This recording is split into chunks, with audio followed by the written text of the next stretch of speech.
Hello বন্ধুরা, ভোরবেলা কাজে যাব বলে উঠেছি। উঠে কাজে যাওয়ার জন্য বসেছি। তখন বাজে ভোর 4টে। তোমাদেরকে দেখাচ্ছি, দাঁড়াও।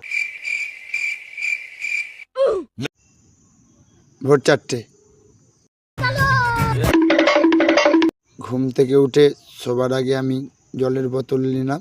জলের বোতলটা খুললাম, খুলে জলটা খেলাম। তারপর যাব বাইরে। চলো বাইরে লাইটটা জ্বালি, তারপর বলছি। इल्लू इल्लू नाम मेरा बाबा का लाइफ में कुछ अच्छा। তারপর গেলাম জল খেতে। জলটা কিসের জল ছিল ওইটা বলে দিচ্ছি। ছোলা আর বাদাম ভিজানো ছিল। খাওয়ার পর ব্রাশ করলাম। ব্রাশ করে সাইকেলটা নিলাম, দিয়ে বেরিয়ে পড়লাম কাজের জন্য। রোজ কাজে যাওয়ার আগে আমি ভোলে বাবাকে গড় করে যাই, তোমরা দেখতে পাচ্ছ। আর কি মতো বলবো, আমার নেই। তোমরা কে কোথায় থেকে দেখছো কমেন্টে জানিয়ে দিও।